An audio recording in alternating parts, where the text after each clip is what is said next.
Panibagong kaso ng mass shooting sa isang eskwelahan sa Leyte na pigilan ayon sa DILG. 14 anyos na babaeng estudyante dinaan ng banta sa social media. Balikan natin si Radyoman Marjo Domingo. Radyoman Marjo. Mga kasama, ibinahagi ni SILG John Vic Rimulya na may isang mass shooting at stabbing sana magaganap sa Tolosa National High School sa Leyte, kung saan ang nasabing impormasyon umano ay nakuha kagabi ni Rimulya kay ni Senator Bam Aquino na nasa Leyte ng panahon na iyon. Ayon kay Rimulya, 14 na taong gulang na babae at grade 10 students sa nasabing paaralan ang napag-alaman na nasa likod ito na gumagamit ng iba't ibang social media accounts para i-anunsyo ang nasabing aktibidad.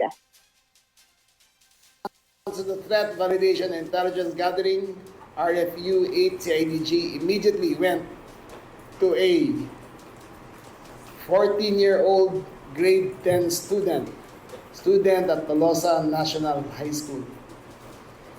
The investigation revealed that she created multiple Facebook accounts to disseminate this content, which spread rapidly across social media, alarming students, parents, and the public.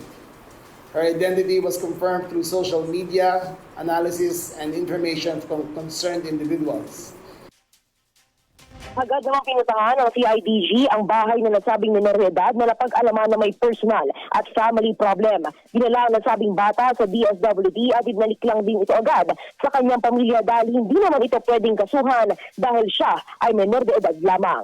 Kasama mo sa DZAC sa Orman, Manila, Radyoman Marjo Domingo, Tupak RMN. RMN Network News.